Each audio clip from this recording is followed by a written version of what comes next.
Previously on the Sugar Baby Confessionals. My idea of feminism is empowering women to be in control of themselves and their bodies and have the same rights and authorities that men have. Sex positive means that you do not view sex as a dirty, shameful thing. Yeah, society is like this, and because society is like this, we can't do that. No, fucker, change society. The entire industry where it's not legal exists in the dark. And so it's allowed to flourish in a detrimental manner. There is nothing shameful in someone saying, hey, I really want this type of physical contact and intimacy, and another person saying, okay, I'll provide that to you, and in exchange, I would like XYZ. We shouldn't be talking about whether or not it should be decriminalized. We should be talking about what's the process going to be like, and how can we make more women's lives across the world safer. It's two different messages at once that are very confusing, right? It's the constant bombardment of sexual images and your body is not your own, you're just a sexual object, on top of, ooh, that's shameful, sex is shameful. Yeah. But we've got to be teaching our sons this stuff as well. Not just to eat the pussy, but for the pussy to eat you.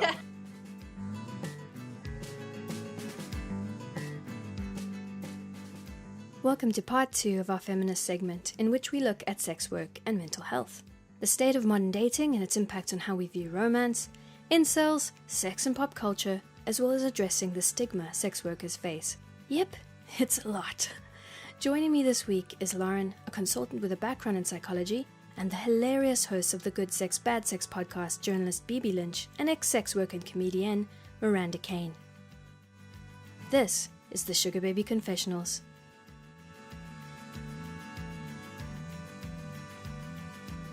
Hi. Hello. Welcome to the Sugar Baby Confessional podcast. Thank you for having me.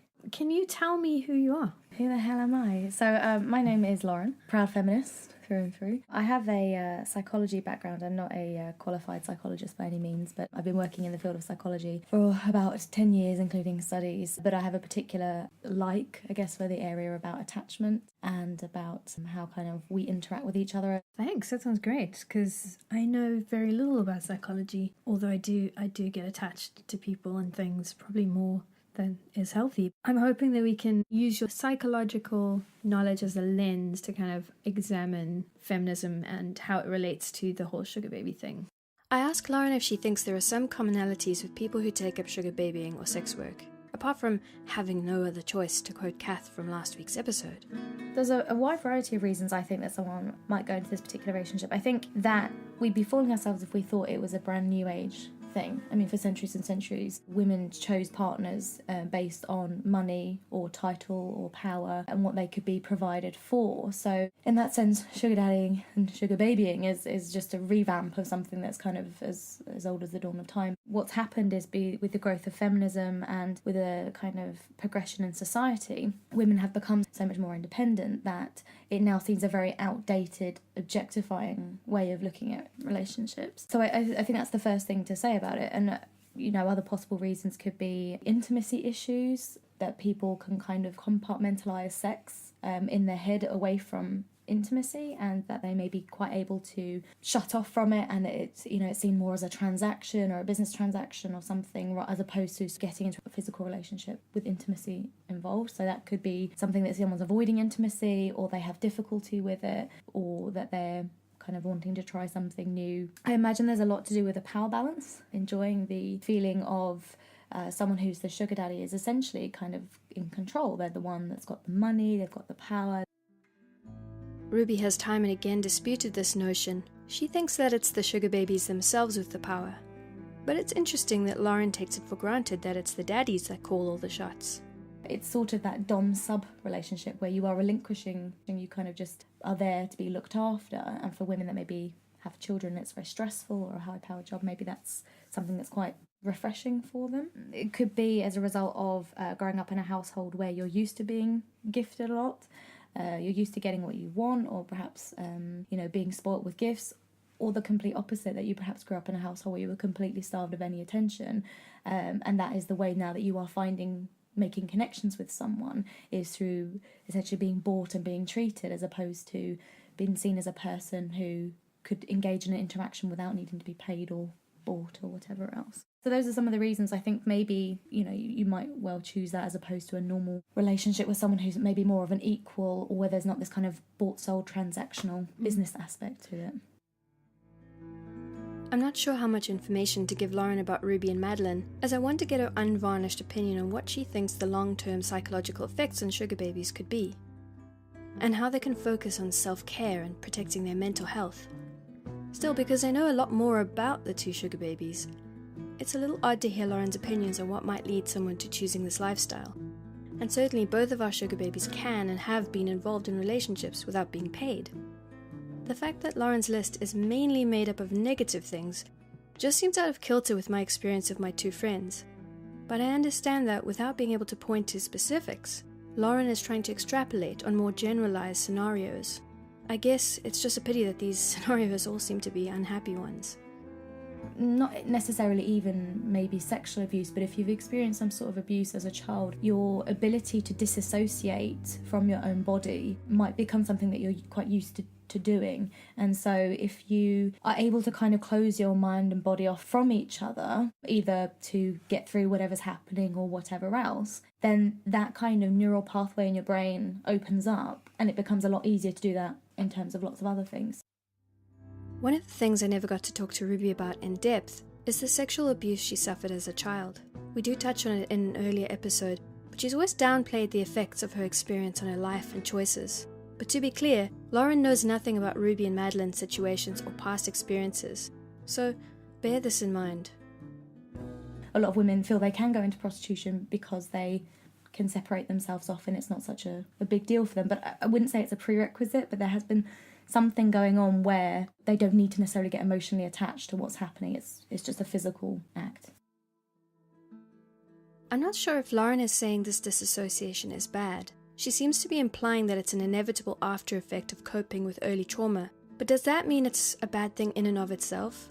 Madeline, as far as I'm aware, wasn't abused, and she seems to have a similar attitude towards sex as Ruby. The more the better, with as many different partners as takes your fancy. Plus, as we've observed with what's happening with the Brit, Ruby isn't cutting herself off from her emotions. The opposite, in fact. But again, I don't want to influence what Lauren is saying by introducing specifics.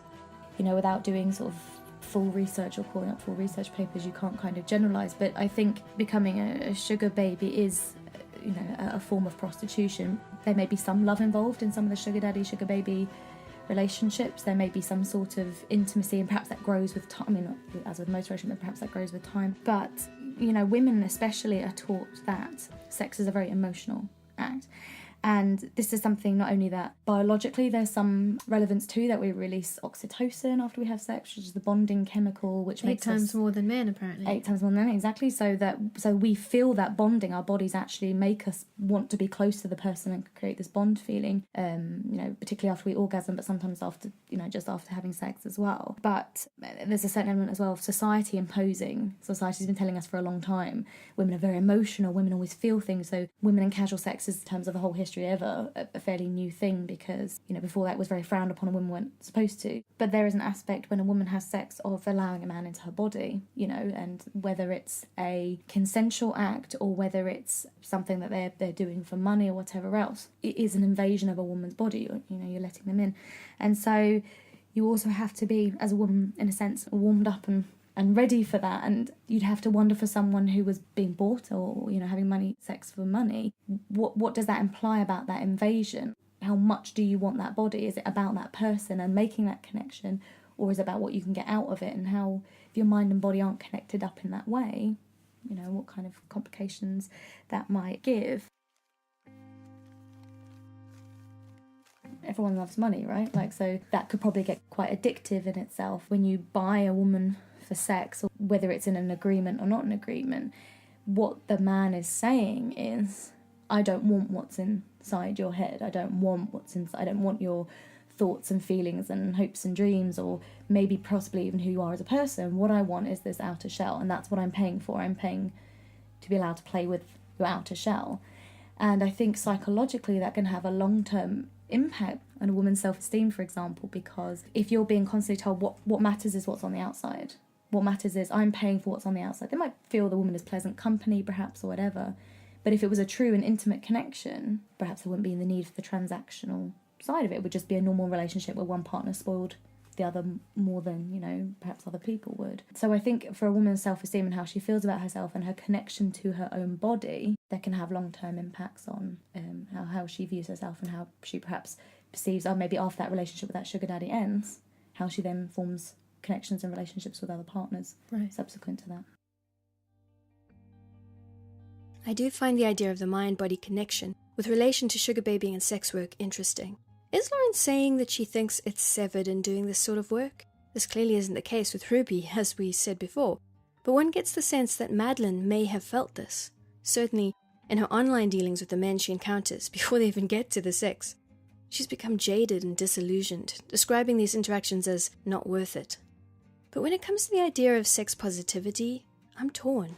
What if you just love sex and taking money for it is just a fun adjunct, something to help you pay for the things you need? Is it wrong to get caught up in these distinctions? A little troubled, I mentioned that Ruby has learned through this process that she's polyamorous.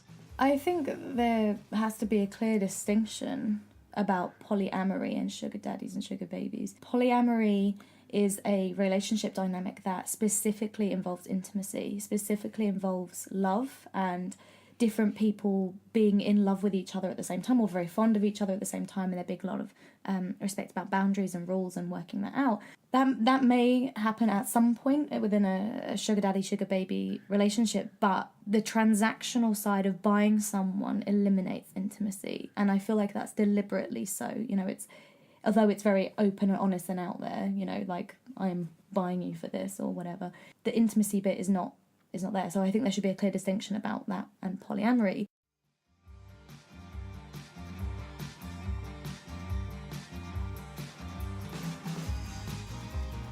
I think it's important to understand that, as with any relationship, you know, it's always difficult forming relationships with people, and the longer you're with someone, even in a, you know, monogamous relationship, what you want and what you expect and the dynamics of the relationship may change with time anyway. Thinking it's now time for some details, I explained to Lauren about how Ruby has decided to stop being a sugar baby in lieu of being in a polyamorous relationship with her husband FP and Britt, her favourite sugar daddy. I mentioned that FP is finding this transition difficult. I wouldn't necessarily say that a polyamorous relationship wouldn't work for people, because perhaps if you are two people that where intimacy is difficult or there's some kind of, you know, problem with that, having someone else there and interacting may suit both of you, and it may be that people can, you know, you do read stories of people living in very happy polyamorous relationships. I think it becomes difficult because the more people you have involved, the swifter the dynamics may change, the more emotions you have to take into account, the more you have to think about what people want and how many people's needs are being fulfilled.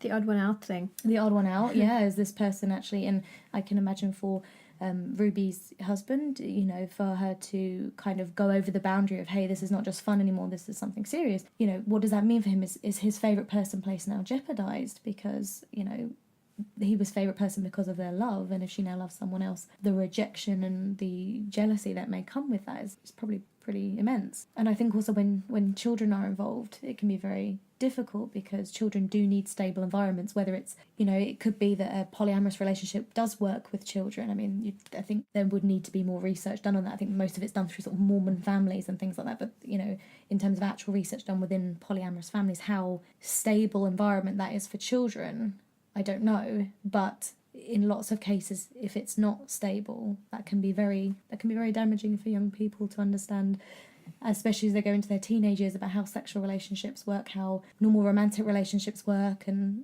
the kind of their time to be sexual beings and their times to figure all that out. If the parents' relationship is very unstable and they're still trying to figure that out, that can actually have quite significant implications on young people. I know Ruby and FP have been scrupulous about keeping the facts of their extracurricular relationships from their family and children. Ruby is an excellent mother and FP a doting dad. But has the strain on their relationship had any effect on their kids? I have to say I can't see any. They're a rambunctious lot, glowing with health and fun. And really, what is normal these days? With the weight of most research into family dynamics veering heavily towards a heteronormative two-person nuclear model, How can we be sure what effects a polyamorous setup would have on children, healthy or otherwise? It's unfortunate as well that it's not just about kind of how it might be within the family, but I mean, even, children who are brought up in same-sex parent households, the amount of stigma that's attached to that and the bullying and things that other children can receive, regardless of whether actually a home life is very, very stable and they're brought up very well. I mean, there's been research done, they found absolutely no difference between kids growing up in same-sex households as heterosexual households in terms of intelligence or how well they do at school or anything else. What's different is how society reacts to those children and the impact that can have on the child's mental health. And, if it's a very stable polyamorous relationship that's going on, it might be that just is the dynamic and that's how the family have to work that out. But if there's, as in Ruby's case with her husband, not wanting it to be of that dynamic and how is that going to work and everything else, that would certainly cause, I would imagine, some difficulties for the young people to try and understand what's going on. But couldn't it also be an enormously positive thing for children to be exposed to a more diverse relationship landscape? Society is changing very rapidly, but I think it's in its very early days of being widely accepted as a kind of healthy situation, not only for adults involved, but if, children are involved or they plan to have children, in fact. I mentioned the fact that the Brit has always been uncomfortable with the idea of giving Ruby money, but that FP actually takes some comfort from it.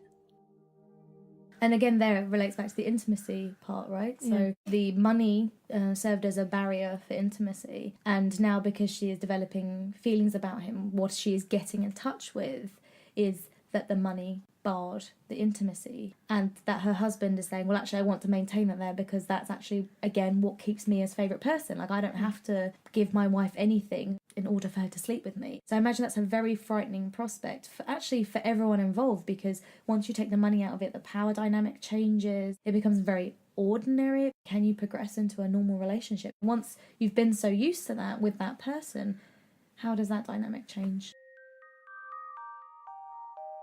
How is Ruby's relationship with the Brit evolving?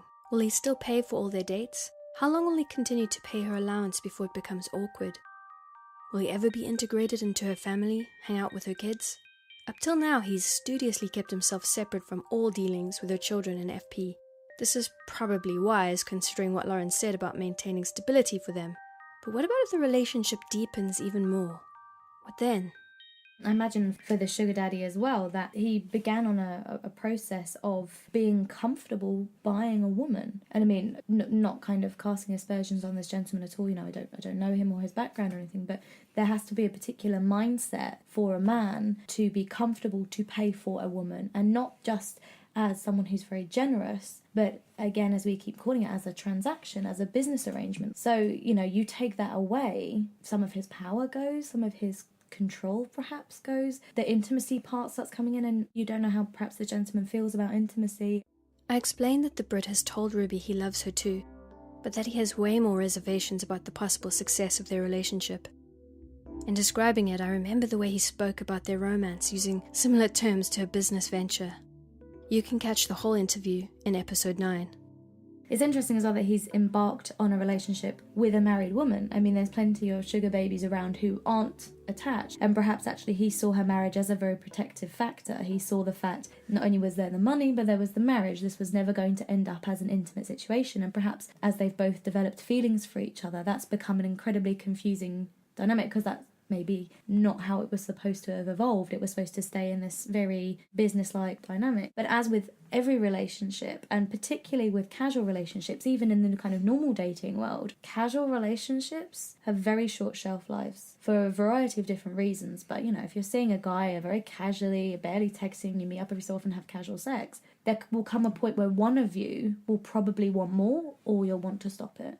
And whether that's a societal impact, whether that's just an emotional impact, the dynamic will change. And so I imagine it wouldn't be any different in that form of relationship. They were either going to stop seeing each other, or something was going to have to give and perhaps get more serious. I know, it feels like if you just look at the facts, it's like, how do you pick the most insulated from emotion relationship that you possibly can? And yet, I mean, it was very quick as well. 3 months down the line, they're both telling each other that they love each other. And, there have been these kind of seismic effects on her marriage, Yeah. I mean, we're still waiting to see what what the impact is. And I'd love to be able to talk to her husband as well, but he's decided to opt out of the podcast.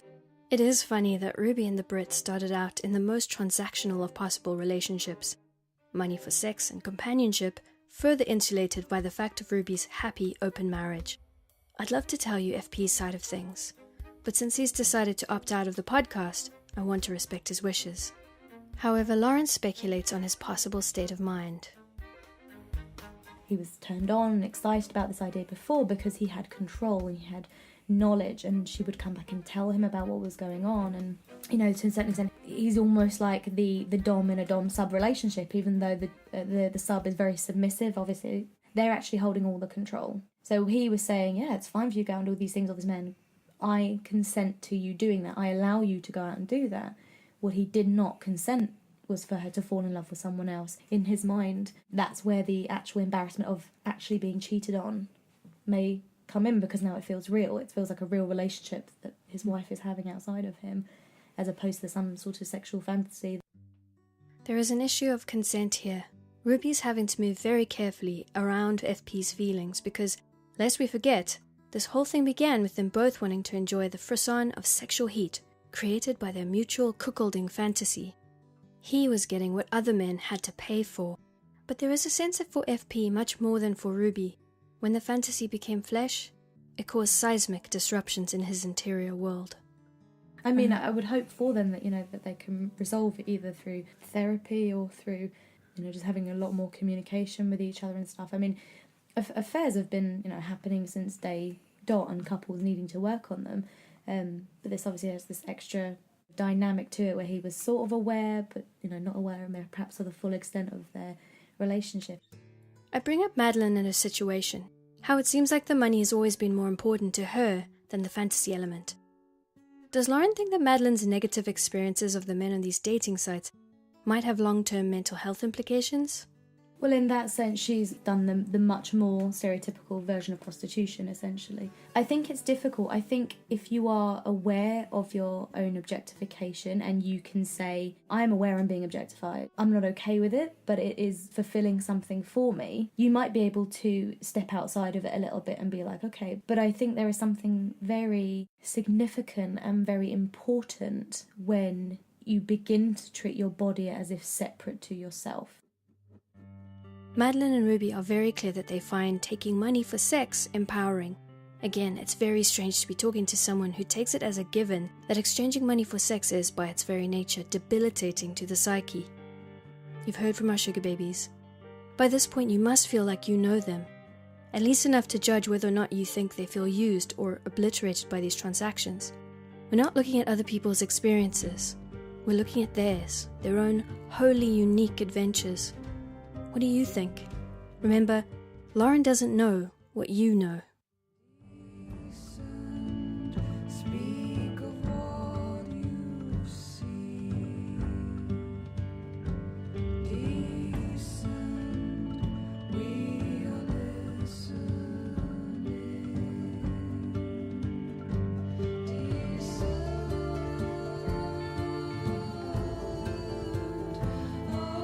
I think empowerment through your body alone has a very short shelf life.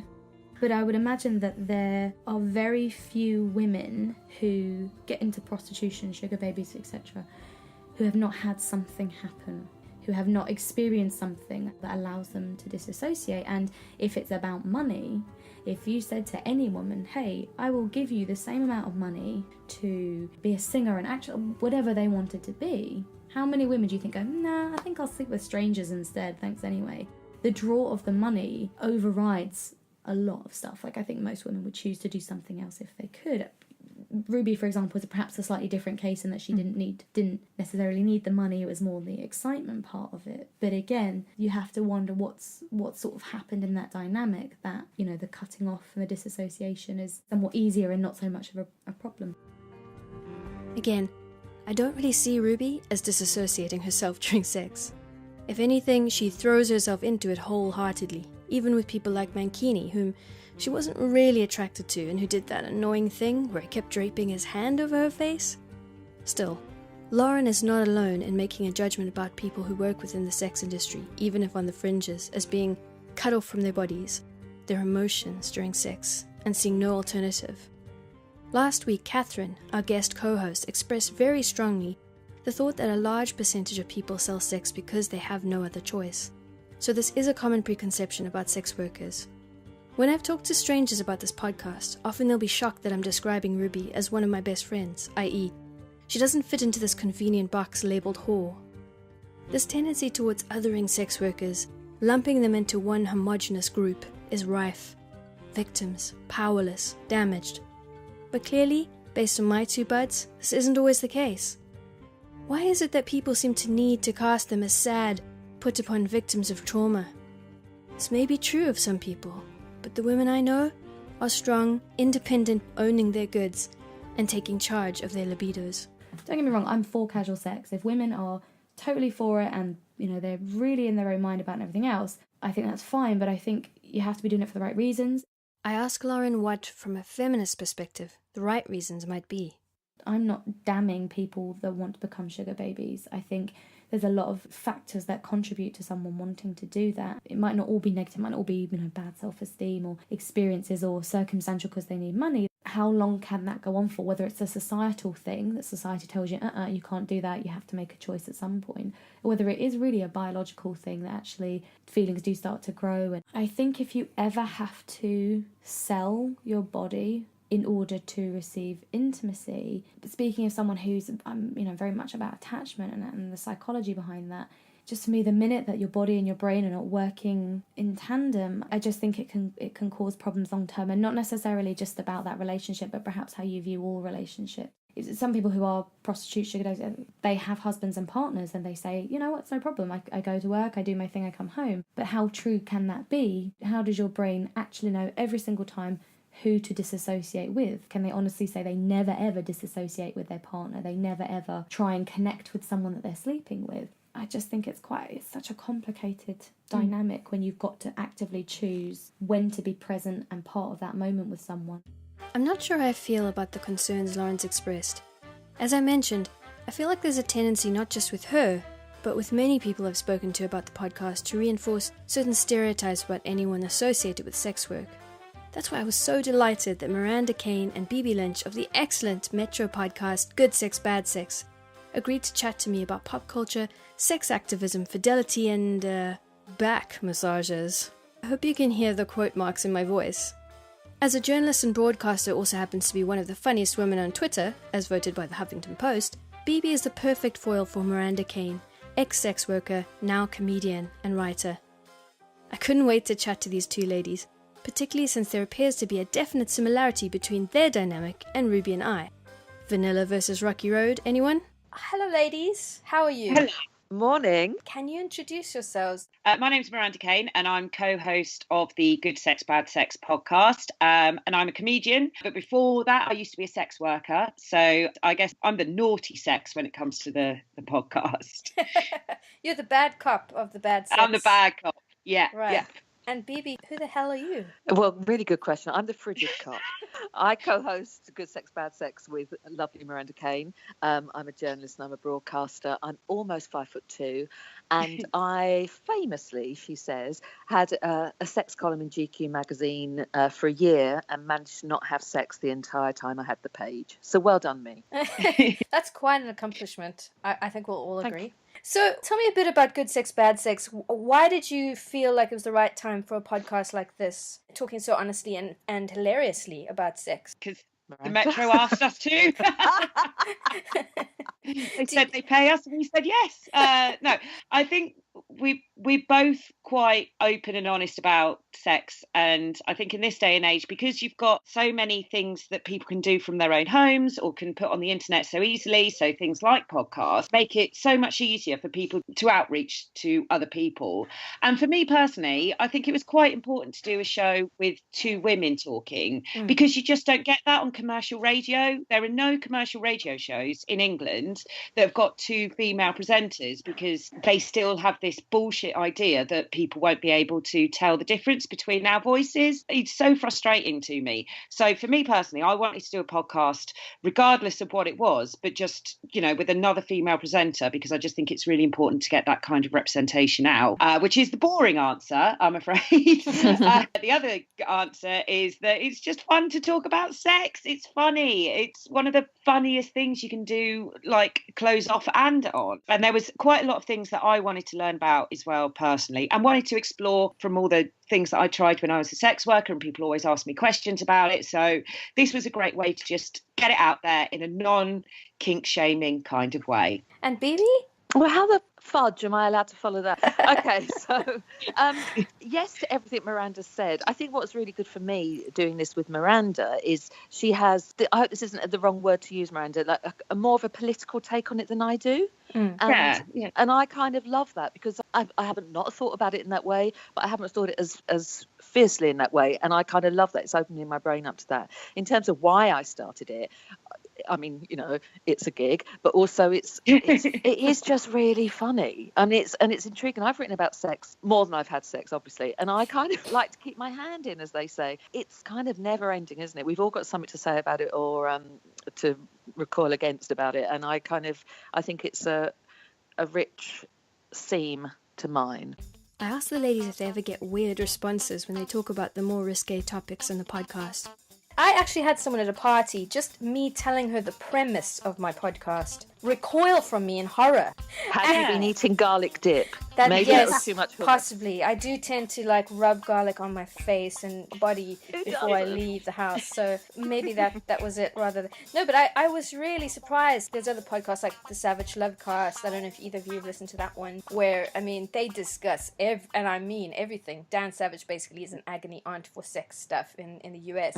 And you will hear, if you listen to that podcast, you will hear everything, people asking advice for, what's the protocol in a gangbang? And you know what I mean? Really extreme stuff. And he's heard it all kind of thing. So I tend to forget when especially talking to people like Ruby, who's obviously more sexually active than me, that a lot of people still find it very uncomfortable to talk about sex so openly. Yeah, and I think that's sort of one of the things why we wanted to do this podcast, because there's a lot of things where you can start from the beginning. You don't have to rush into gangbangs and fisting.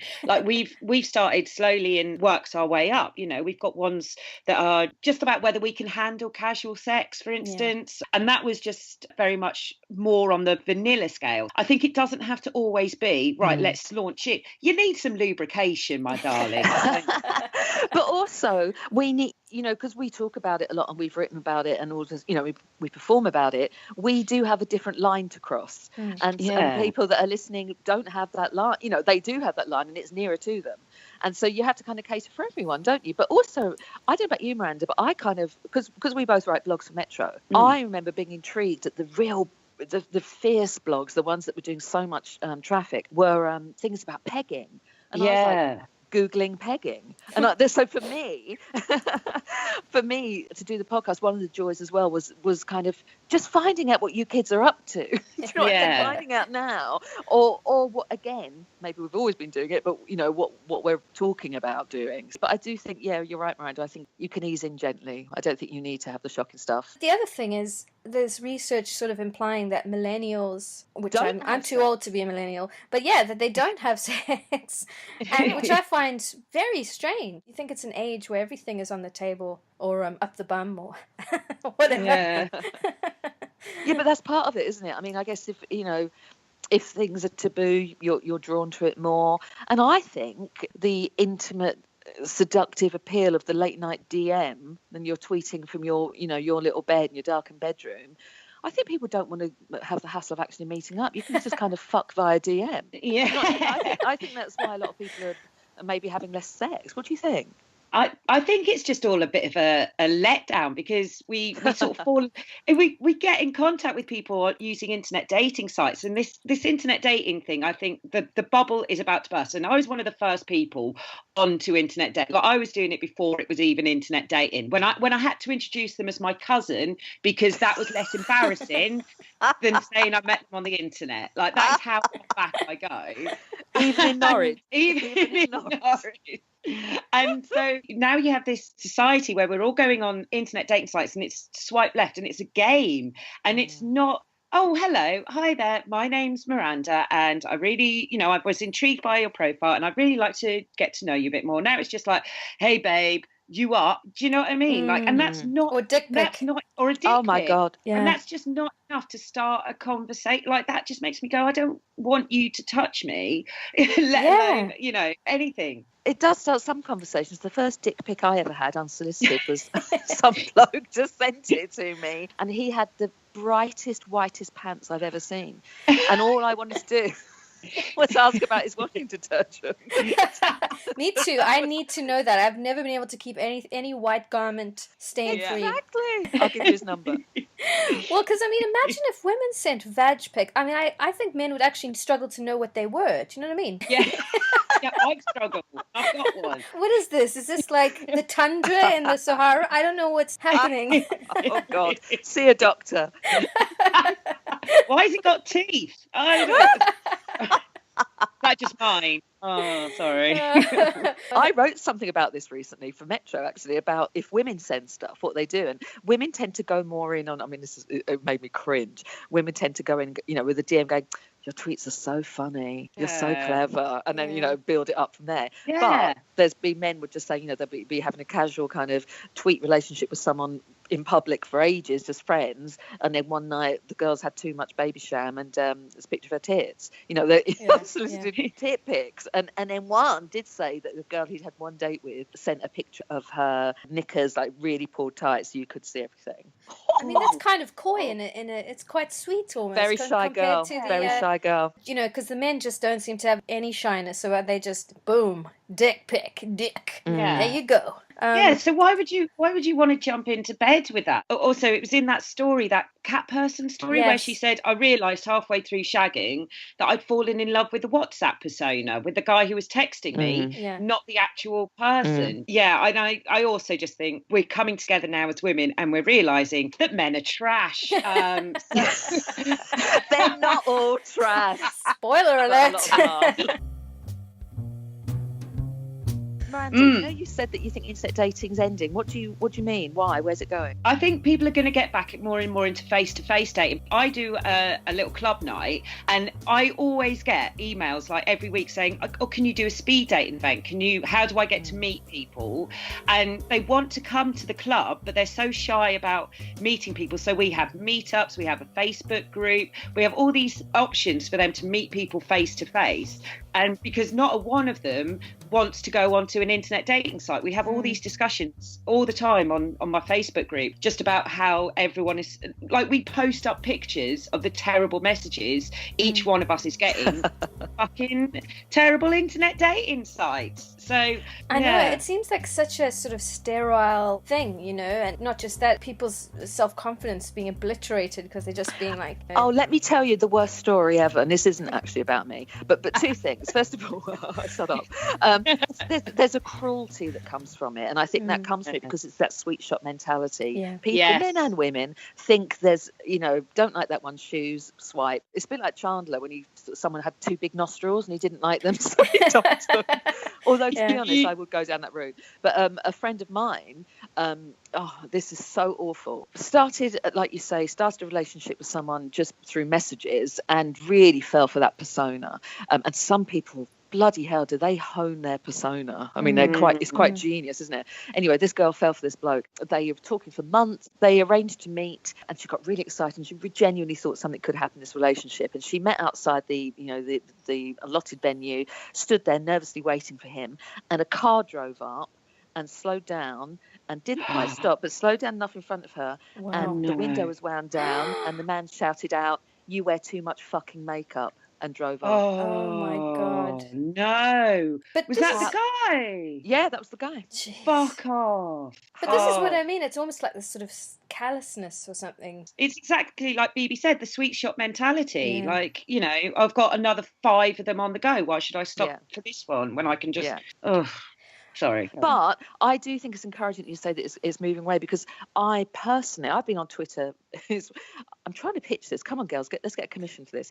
I've been on Twitter for 7 years, and I call it the 7-year twitch. Thank you very much. And I thank you.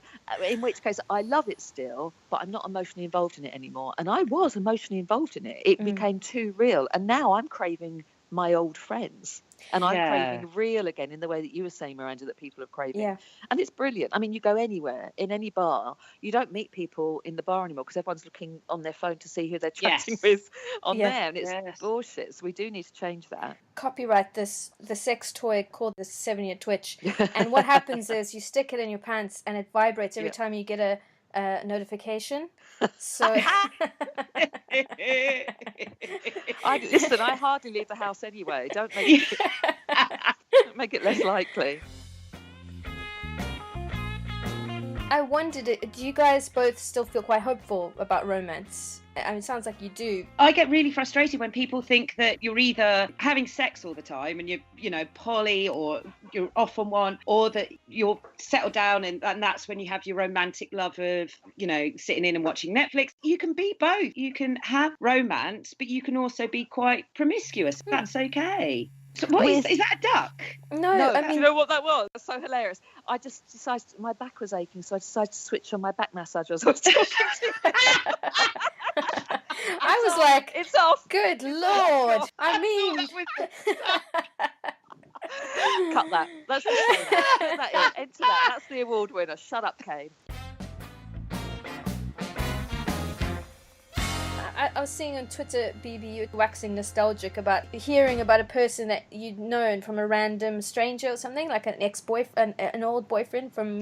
Oh, yeah. Do you think this is like a nostalgic thing that kind of also plays into our maybe bad expectations of what relationships should be like, and that kind of prevents us from... Oh, I think relationships have always been doomed, she says cheerily, because well, you touched on it earlier, and I think this has always been the way that film and music... I'm a soul girl, and every song is "Oh baby baby" and "I love you" and "I'd die if you leave" and blah blah blah, and so I've always wanted that. I wanted that level of mania in my relationships, and it's only now as I'm older that I kind of think actually I'm full of shit. I was going to say that I actually don't feel that way anymore, but I do. I would still love the soulmate thing. And this story, I don't know if you heard it, Miranda, this is so insane. My next door neighbour, the gorgeous Ali, is from Wales, and she would cook me dinner the other night. Spaghetti bolognese was delicious, and she was talking about Port Talbot, where she's from, and I said, oh my God, when I was 13 I snogged a boy called Kelvin from Port Talbot in a hotel called the Riviera in Bournemouth. Now, if that's not the start of your book, Miranda, I don't know what is. Anyway, so I snogged him, and then we danced to Baker Street, and I remember him saying to me, "You okay? You're shaking." And he must have thought it was sexual tension. My dad was watching. I thought my dad was going to beat him up. I was more nervous about that. But anyway, we kissed. That was it. But he forever in my head stayed as Kelvin from Port Talbot because he was so handsome, and so me and my friend Marie would always be, yeah, he's cute, but he's no Kelvin. So Kelvin from Port Talbot stayed in my head for nearly 40 years. I mean, it's extraordinary. Anyway, I told Ali, and she went, what did he look like? I described him, she went, is Kelvin Parry? I went to school with him. Oh, no way. Well, so when are you planning your trip to Fort Talbot then? Exactly. That is the the next Good Sex Bad Sex Beano will be from Port Talbot. But isn't that extraordinary? And then my head's like, it could be fate, you know. Oh, you Facebooked him though, didn't you? Come on. Well, we looked, but apparently, of course we looked. Of course. But he's got a job that means he wouldn't be in public profile. Ooh. Very mysterious. So there's an obstacle to your love. I think it's called his wife and family. But what Well, I mean, this is interesting because that's part of it as well. Is like, I think the nature of fidelity really gets challenged in the Sugar Baby Confessionals. I think it's really interesting, especially when you look at, say, for example, Ruby's relationship, where she has an open relationship with her husband, but then it becomes challenged because she meets someone through her sugar dating that she really starts having deep feelings for. And so she decides that she's polyamorous. So listening to your episode on polyamory, I find it fascinating how people try and juggle these multiple and the idea of still being, true to someone, your main squeeze, I guess you'd say, but then also being true to a number of other people, and they talk about it as like just like your love kind of expands to cover everyone. It's not like you get less love for each person. What are your thoughts on that sort of thing? It makes me feel so anxious because, look, I'm a very jealous, freckly person, and so I couldn't do it. And this is what I do love about our podcast. When I listen to Miranda talking to our guests, it makes me question how I would be within it. And I know myself well enough to know I wouldn't be. I don't judge it. I'm kind of like, bloody hell, this is like amazing. But I know for me, it's not something I could do because I don't want to spread the love. Do you know what I mean? I want it just, I don't know. Does it take away from the specialness? I do go back to that soulmate thing. Does it take away from the specialness? It's just you and that person against the world, and it's forever and ever. Although then the problem, this is where my head goes, and maybe we need some therapy. I then think what's going to happen is I'm going to fall in love, and he's going to die the next day. Wow, that went dark very quickly. But there's the problem if it is just you and one person. And then again, what you were saying is that's so unrealistic that one person could. So our girl Julia on our Polyamory episode was so brilliant in that because she said she can't be everything to her husband. And I guess on paper and intellectually it makes sense. Polyamory, you're spreading the love, you're getting what you need from each person, and it's a gorgeous kind of 1960s hippie trippy love fest. Emotionally, for me, I would be throwing myself under several trains. For me, learning one person's foibles and idiosyncrasies was hard enough, never mind 7. As Julia from the Good Sex Bad Sex Polyamory episode did. But what does Miranda think about this? That for me it's the admin of the thing. Like I just don't think I could keep up with the admin. Like I am all for, like that's why me and Bibi make like this really good team, because she's got her opinions and I'm usually quite different to them, but we sort of seem to agree because I'm just like, I don't think it's spreading the love. I would always come back home to my partner, but I think like with an open relationship, as you said, like she can't be everything to everyone, and so I'd be like more up for having a bit of fun with another guy and then coming home to my partner rather than having several husbands. I think that would just be a lot of admin and a lot of work. Again, I think we do need to question what monogamy is and why we have to be monogamous. Monogamy was when we were all from small tribes and you had to stay with that one person, because if you went off and fucked someone else, you might be fucking your cousin. So it's again. Again.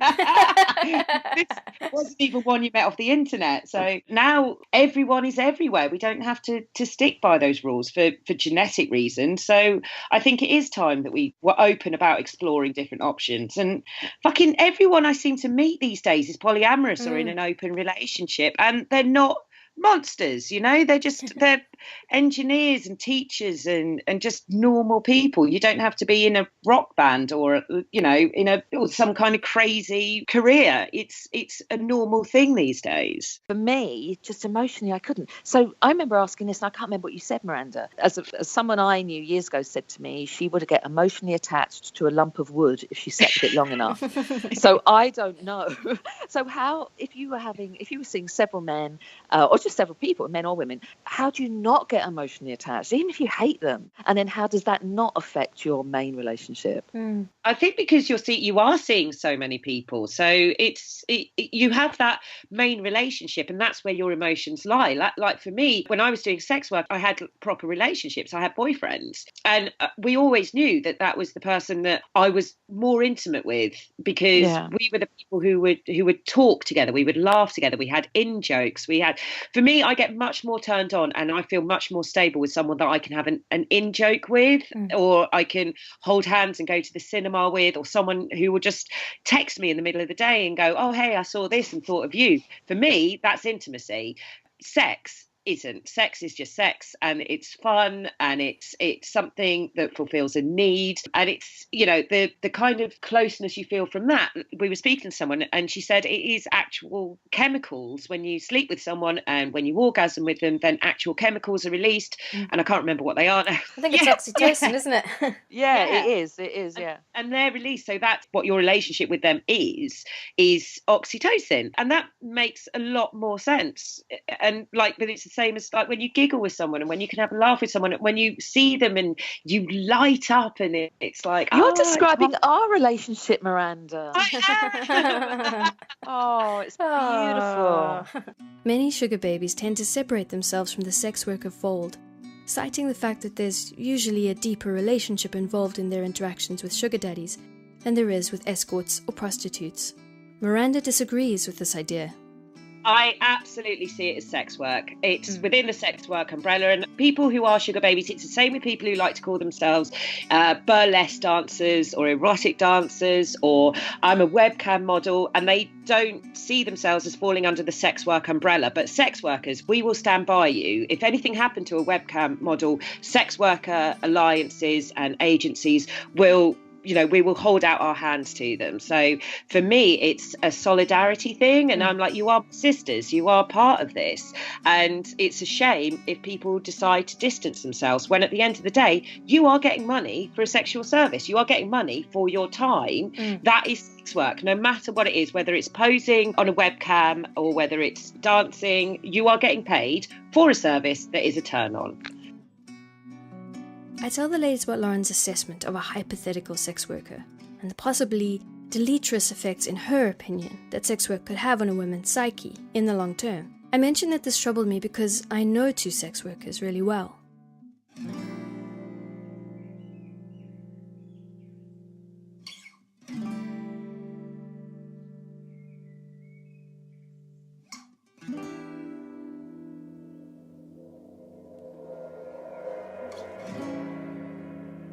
Did she give you any statistics? Did she give you any figures from any actual research? Not figures per se. I think she was having more of a just a generalized conversation. And this is the problem. I'm so sorry. I'm going to get my soapbox out. But do it. This is why sex work is dangerous, because people are using their morality and their opinions to make laws and rules and regulations. They're not actually listening to sex workers and looking at the statistics and looking at the surveys that have been done, which include talking to sex workers. One of the largest sex worker surveys that was done by Leicester University, and it's called Beyond the Gaze. And they said that sex workers are happy in their jobs, but the only thing that makes them unhappy is the rules and regulations surrounding sex work, which stops us being able to work together. And that is where we are psychologically hurt, because we don't know, if we want to report abuse, we don't know whether we're going to be prosecuted for being sex workers, which is what happens a lot of the time. And certainly in different constabularies, it depends on what part of the country you're in. If you want to report abuse, then you'll get arrested for sex work and solicitation. And that is what is causing the psychological problems. And unfortunately, those laws and those rules and those regulations, they are made by people who are using their opinion and their morality rather than actual sex workers and listening to sex workers themselves. That's my girl. There you go. Bibi's voice has gone inexplicably quiet here, but she asks faintly how Miranda thinks attitudes to sex workers have changed over the decades. I think it's certainly changed nowadays because, A, we have a feminist revolution where feminism used to be dictated by people like Germaine Greer. And nowadays, women are coming forward. We are talking to each other, thanks to the internet, thanks to things like everyday sexism. We are talking to each other and we are saying, actually, feminism shouldn't be about being told what women can't do with their bodies. What is the difference between a radical feminist like Germaine Greer saying what we should be able to do and saying what we shouldn't do? For her, it's a morality thing of saying, oh, we shouldn't sell sex. And it's like, for me, I think that's super feminist thing to do, to be able to charge someone for the pleasure of my company and my time. That, for me, is the ultimate piece of feminism. So I think it's really changing now because of the internet and because women are talking to each other and we are being more open. We are using the media and we are using content that we are making ourselves, like I said, like podcasts and websites that we can make ourselves and put out there into the public sphere without having to rely on the media and a third party to be telling us what we can do. We're using this wonderful form of communication ourselves to be able to talk to each other. So I think it is definitely changing and it is becoming a lot more acceptable. And also we have to do it. We've just had like 3 massive fucking recessions. We're having benefit cuts. The rise in rent is ridiculous. Like 50 years ago, people could buy a house with their spare change. And nowadays, when you look at the disparity between people's incomes, especially when they're on 0-hour contracts and benefit sanctions and benefit cuts, and they can't afford rent, they can't afford a mortgage. It's impossible. So we are having to use sex work just to be able to live. Yeah, it's this idea of like othering sex workers so that you can then impose your moral stance on them, you know. Yeah. And yet they're not talking to sex workers. Like I said, they other them. Or you get people going, oh, I do burlesque, but it's not sex work. And it's like, shut up, then stop appropriating. Like, I hate the word culture appropriate. I hate the word appropriation. I hate it. But at the end of the day, if you're going to take something that sex workers have made famous and have done to make a living and say, oh, it's just burlesque, it's art, or it's erotic dancing, and it's like that, shut up, because that is something that we gave to you. And you should stand in solidarity with us rather than othering us. Exactly. I mean, God, I hear you about the rents and, 0-hour contracts and all that hideousness that's going on. The big shame of this country is the housing crisis, amongst other big shames. But not everyone goes to sex work. Do you think there's a specific kind of person that can do it, Miranda, or kind of did you find you had to adjust your mindset in any way? Well, I think as we spoke to someone, who is it we were speaking to when we were talking about how we were it was Nicole Henriksen, she's won like a Stripper of the Year award, and we were talking about how we put on different characters and it became a character of ourselves and it became a different extension of ourselves. And I think maybe it starts with that willingness to try something new, and if you have to put on a mask, then you do, and it becomes part of you and it builds up your confidence so that you can be yourself doing it. But as for if it takes a certain type of person, I don't know. I mean, I did it because I was fucking lazy and didn't want to be an admin assistant for the rest of my life. To me, it seems so strange, this whole othering thing, when then you have things like the whole incel movement where these guys are talking about how sex needs to be redistributed. I wouldn't want a sex worker near any man that felt he was entitled to sex. Oh my gosh. Yeah, I wouldn't want that for anyone. And there is this conflation of going, oh, but sex workers are helping society because otherwise guys are going to go out and rape. So they've got easier access to sex workers. And it's like, no, don't put them in the line of fire to be raped. Exactly. We're still people. So the thing that I found with fucking incels, and I'm fascinated by them. I'm horrified, like car crash, know. And the thing with them is that they want sex, but they also think they should be having sex with hot girls. That's all it comes down to. It's like me and Bibi have been fucking desperate. We've been gagging for it since we started doing this podcast. We really have. Not a one of them. Not one of them. And we put those delicious photos around, didn't we? We distributed those. Yeah. And you laminated them. For fear of sperm stainage. Nothing.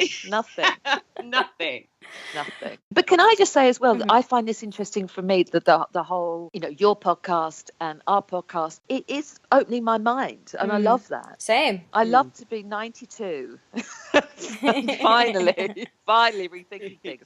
So I don't know if I'll change my way, but because I think I'm a little too hardwired in the way I am, but I do find it fascinating. Oh yeah. Yeah, no, definitely for me as well. I mean, because I didn't know a lot of the stuff that Ruby and her partner got up to, and I'm much more risk-averse person, not intellectually, but like you, Bibi, I'm kind of just hardwired that way. Maybe it's my Catholic upbringing, I don't know, it's probably like... Oh, same. Whoa, high five for the Catholic repression, yeah, in the house. Yeah, so I can't stop laughing about my dark. It's the least professional thing I've ever done. That sounded so strange. Yeah.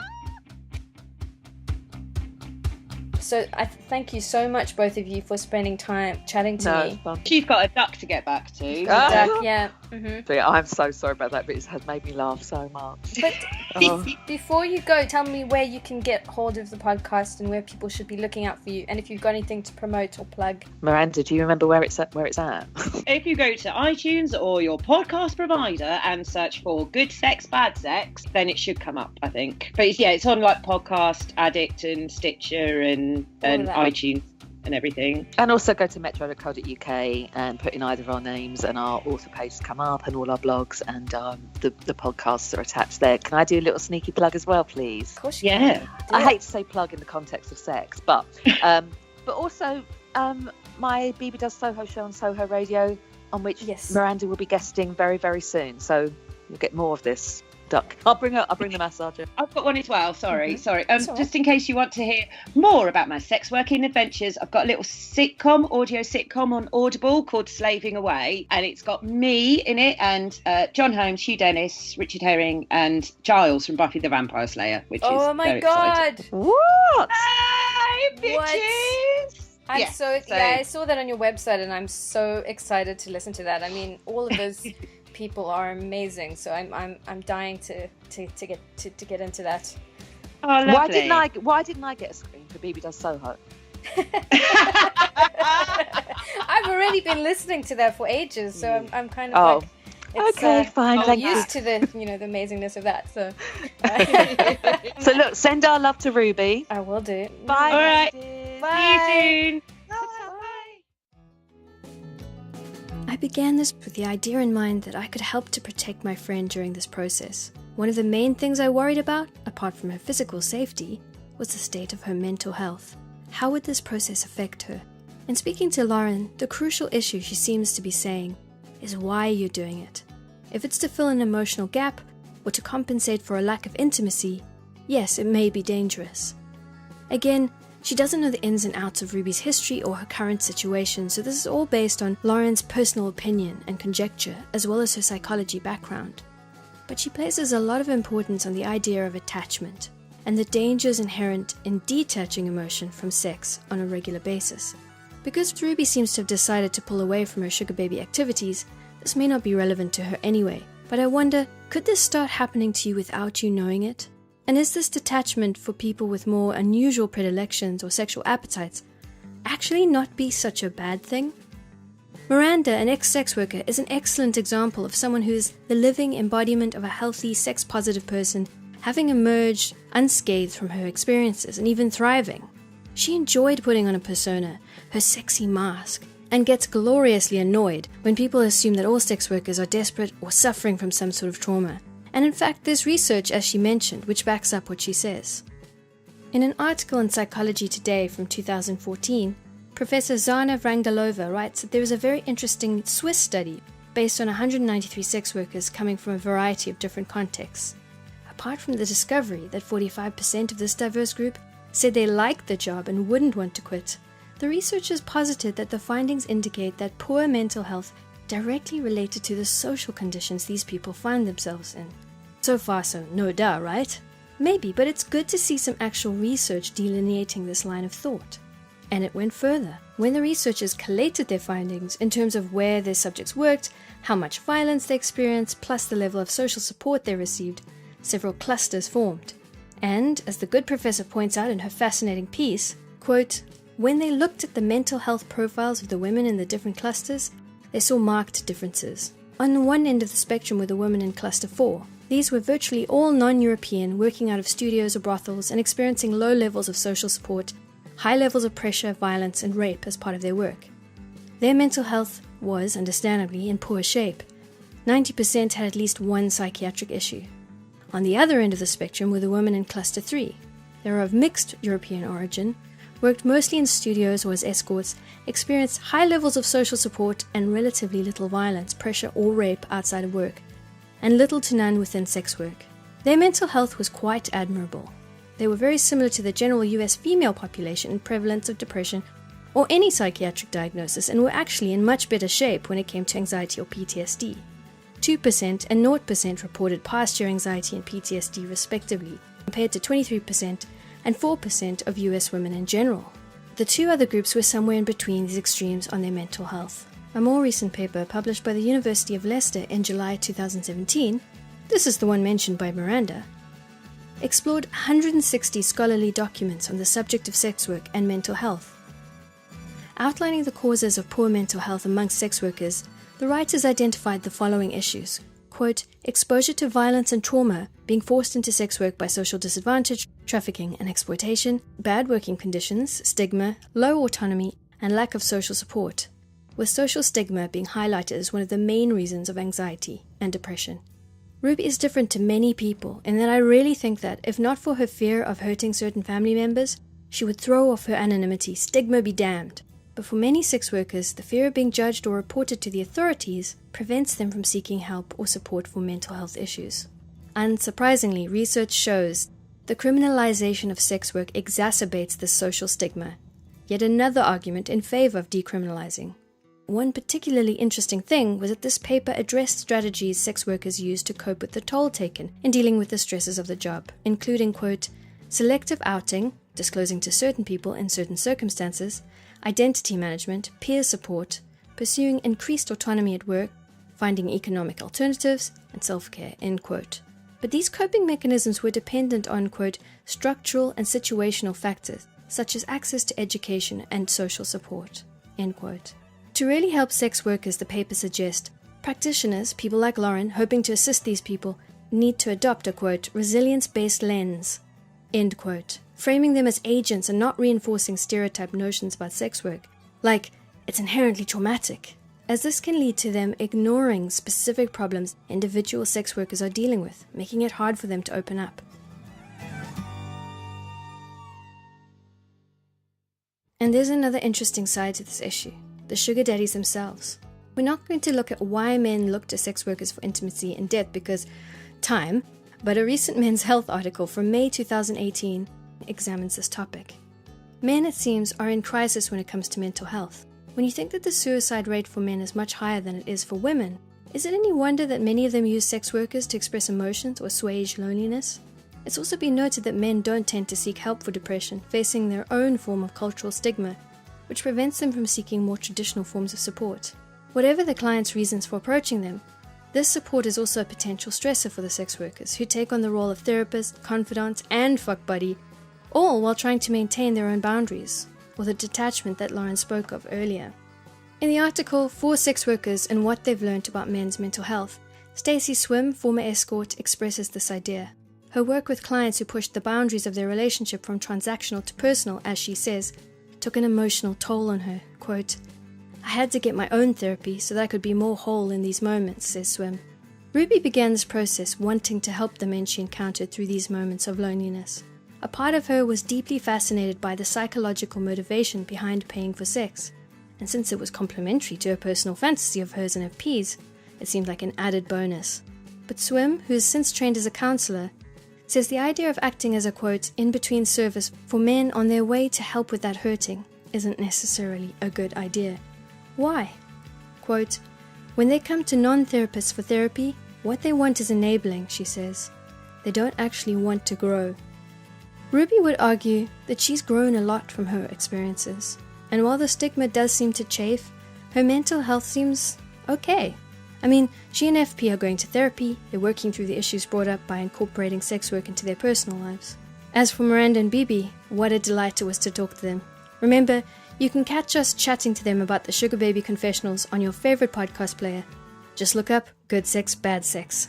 Next time, we'll be visiting our darling Madeline one last time, a year into the future, to catch up with her on her romantic and sexual adventures. Bye for now.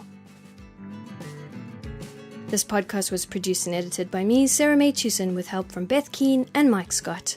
The music you've heard on this podcast comes from Danny Green's albums Obituaries and Leish, as well as Kristen McClement's album The Wild Grips.